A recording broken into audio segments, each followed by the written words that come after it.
नमस्कार, food and lifestyle with सकुनमा हजुरहरूलाई स्वागत छ। आज म हरियो मकैको स्वादिष्ट परिकार रोटी बनाउन गइरहेकी छु। यस भिडियोको अन्त्यमा म मकै सम्बन्धी एउटा जानकारी दिनेछु। भिडियोलाई अन्त्यसम्म हेरिदिनु होला। आज मैले चाहिँ बजारमा एकदम हरियो फ्रेस पाउने जतिको भन्दाको फ्रेस मकै भेटाएर ल्याएको छु। यसबाट चाहिँ म आज खाजाको रूपमा मकैको रोटी पकाउन गइरहेको छु। यो रोटी चाहिँ घरमा अर्थात् खानेकुरा खान गनगन गर्ने बच्चाहरूदेखि लिएर घरमा हुनुभएको बुवा आमालाई पनि मिठो हुन्छ। र हजुरहरू पनि यो अहिले मकैको सिजन प्रशस्त भएकोले गर्दाखेरि ट्राई गर्न सक्नुहुन्छ। यसलाई मैले सकेसम्म यसका जुगासुगा हटाएर चाहिँ सफा गर्नलाई कोसिस गरेँ, र पनि अलिअलि बाँकी छ नि, यहाँ कोर्दै गर्दाखेरि निकाल्नुपर्छ। अनि यसलाई छोडाउन सकिँदैन, अलिकति कलिलो भएकोले एउटा छुरी हातमा लिनुहोस्। यसरी सबै मकै चाहिँ खोया नपर्ने गरी मैले लगभग मकै छोडाइसकेँ। अलिक गाह्रो चाहिँ गाह्रै हुन्छ काँचो मकै छोडाउनलाई, तर अब मिठो खानालाई केही कुरा गाह्रो पनि गर्नुपर्छ।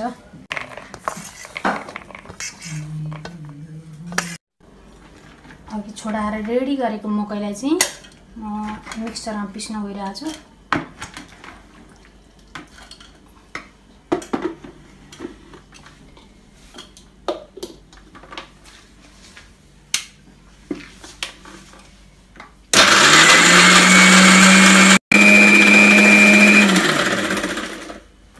सायद मकैको पेस्ट भयो होला।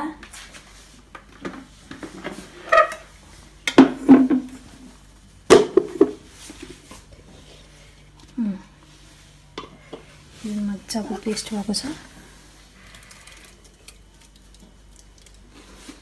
यसमा खन्याउँदै अरू पिस्दै गर्नु होला।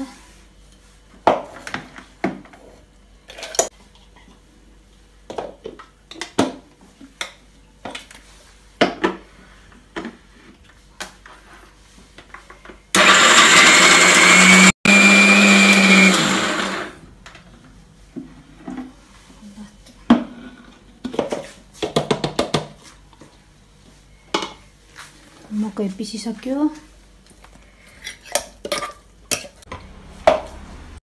मैले मकै पिसिसकेँ। टुक्रा गरिरहेको थिएँ, आलुको टुक्रा, हरियो खोर्सानी, हरियोमा पाकेका राता पनि छन् एक दुईवटा, हरियो पत्ता धनियाँ,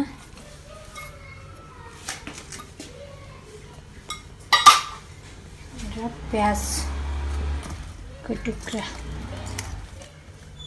लाई पनि पेस्टै बनाउने। अब यही मकैसँग मिस्ने भएकोले गर्दाखेरि यो मिक्सचरलाई खास पखालिरहनु पर्दैन।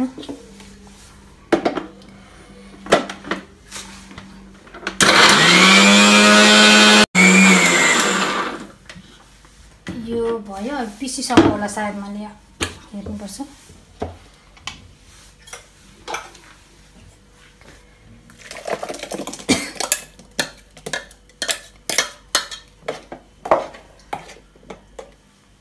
यो चाहिँ मेरो दुईटै खालको पेस्ट चाहिँ तयार भइसकेको छ।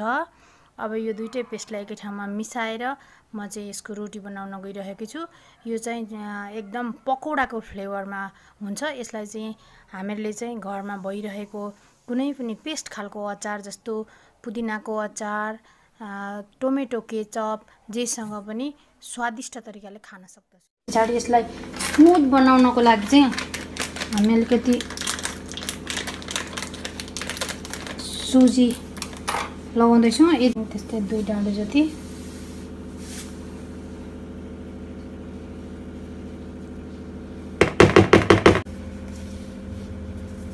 नुन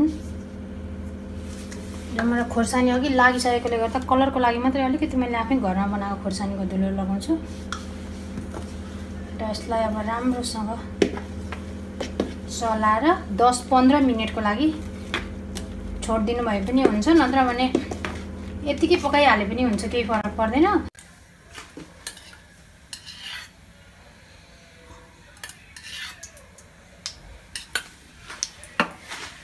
यो तातिसकेको छ।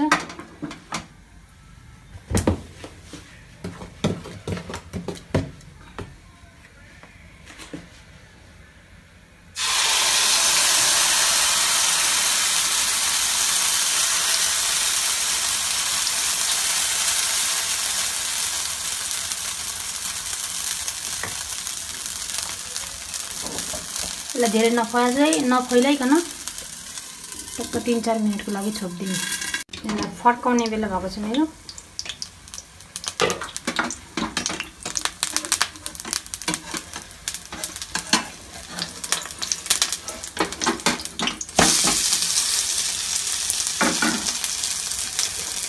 अब 3-4 मिनेट छोपेपछि पाक्छ यो। नुनिलो मकैको रोटी एउटा पाकिसकेको छ। यसलाई चाहिँ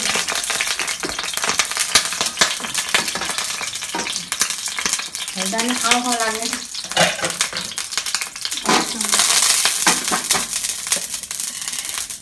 अर्को रोटी लगाउँछु र यसरी कन्टिन्यू म यो भाँडोको पिठो हुन्जेलसम्म चाहिँ पकाइरहन्छु।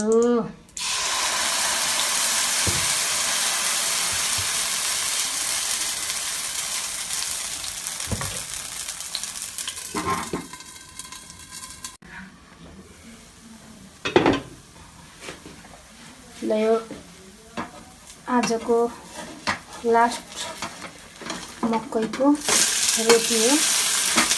अहिले मैले फर्काएँ। अब 2-3 मिनेट पछि यो पाक्छ।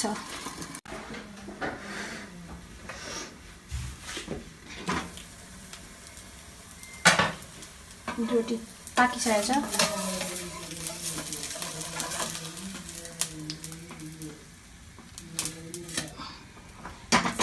यो रोटीलाई चाहिँ अब हामी दहीसँग खाँदैछौँ। म हजुरहरूलाई मकै सम्बन्धी एउटा इन्ट्रेस्टिङ कुरा सुनाउन गइरहेको छु। आजभन्दा 10,000 वर्ष अगाडि मेक्सिको भन्ने देशका मानिसहरूले चाहिँ जङ्गलबाट यो मान्छेले खानको लागि योग्य छ भनेर मान्छेको सामु यो मकैलाई प्रस्तुत गरेका थिए। यदि हजुरहरूलाई यो भिडियो मन परेमा लाइक गरिदिनु होला, शेयर गरिदिनु होला, कमेन्ट गरिदिनु होला र च्यानललाई सब्स्क्राइब पनि गरिदिनु होला। धन्यवाद।